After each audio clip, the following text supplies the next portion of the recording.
In this video, Dr. Mullen discusses family planning techniques using natural, cost-efficient methods. This is astrologer Dickie Jo Mullen in Orlando, Florida, with some thoughts about the astrology of family planning.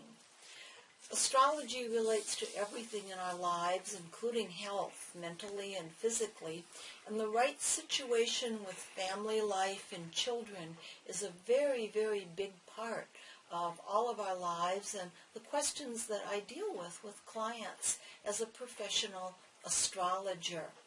The moon represents childhood. It also represents birth and conception. And we all know about the rhythm method, used to be called Vatican roulette, that might or might not work with family planning. And with so many controversies around whether there should be family planning at all, whether no one's in favor of abortion, but is it better to have Roe versus Wade overturned? Oh, that's too explosive a topic for me.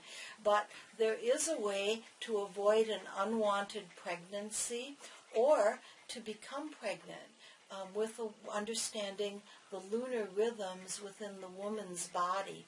That is, as far as I know, very accurate. It was developed in France many years ago in the early 1970s. And I have used it my entire life, or some wood to knock on, successfully because I've never wanted children. Fortunately, everyone doesn't feel like me, but I think all of the problems in the world come down to one word, and that word is overpopulation. If you feel that way, and if Roe versus Wade is overturned, or if you don't feel that way and would like children, either way, astrological family planning will work.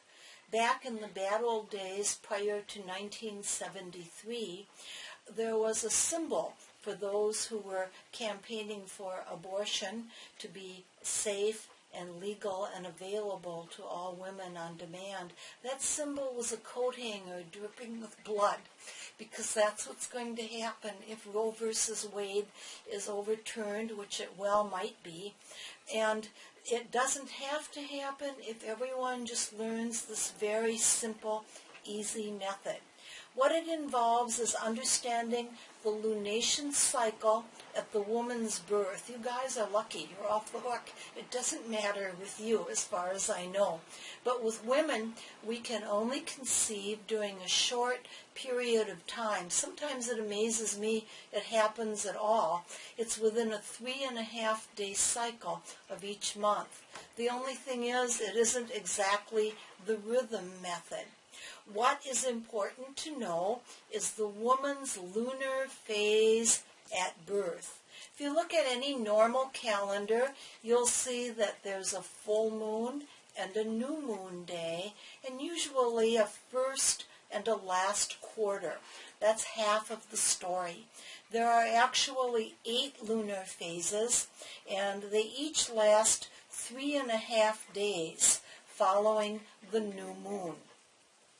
Now, with computers available, looking up the woman's birth date and the moon's phase is very easy. You don't even need an astrologer to do that, although any astrologer can do that for you in about 2 minutes.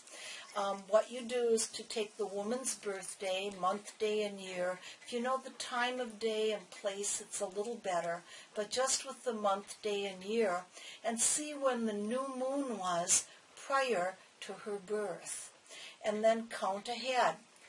If the woman's birthday is from 0 to 3.5 days after the new moon, that's the time each month when she should sit and play chess with her partner or have a big bowl of popcorn and watch TV.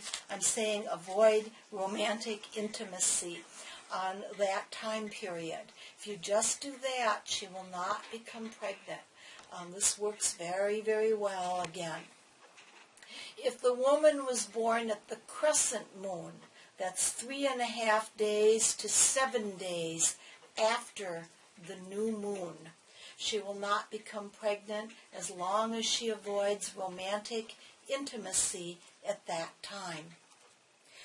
The gibbous moon is the next moon phase. That's 10.5 days to 14 days after the new moon. That's up to the full moon. 10.5 days to 14 days after the new moon. Now, if one wants to conceive a child or become pregnant, that's the time to get the champagne out, the music going, and to have a nice romantic evening, because you're almost certain to become pregnant in the next few months after doing that little interval. The full moon is easy to see. That's 14 days or 2 weeks after the new moon.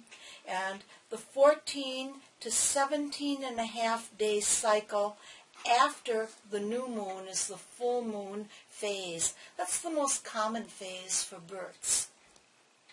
The disseminating, also called the waning gibbous phase, is 17.5 to 21 days after the new moon. The last quarter moon is 21 to 24.5 days after the new moon. The balsamic or waning crescent is the dark of the moon. That's right before the next new moon. That's 24.5 to 28 days after the new moon.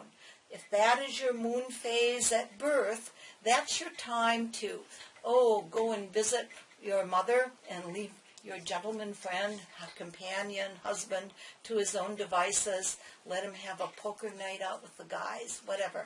But as long as one avoids romantic intimacy during just that 3.5 day period every month, that's all you have to do to keep your health, to live within the law, to be well and safe.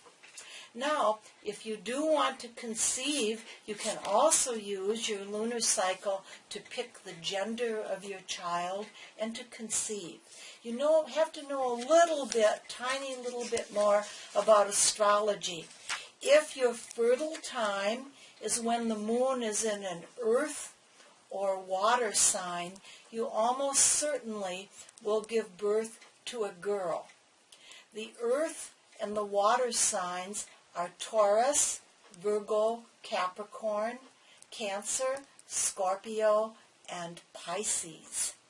If you prefer to have a boy child, when the lunar phase that you want to conceive in, it alternates, by the way, from month to month, is in air or fire. The air signs are Gemini, Libra, Aquarius, and then also Aries, Leo, and Sagittarius. Almost certainly the child will turn out to be a boy. Looking at the mother's birth chart, her own moon sign will show whether she's likely to be more fertile or not, and then the sign on the 5th house cusp of the mother's birth chart. If you know your whole birth chart with the ascendant and where all the houses are, the sign on the 5th house cusp describes the type of children she'll have, whether they'll be athletic, intellectual, creative, whatever. The 5th house sign and planets in the 5th house of the mother's chart describes the experience of motherhood. This is astrologer Dickie Jo Mullen. I was born under the sign of Cancer, ruled by the moon, and so that's why this topic has kind of festered within and been popular, kind of undercover. I've been doing fertility calendars for years, and they do work as long as you follow that adage about timing. And again, it's so easy. Everyone can do it for free with just a computer and the mother's birth date. So this is Happy Family Life and Happy Planning by the Stars.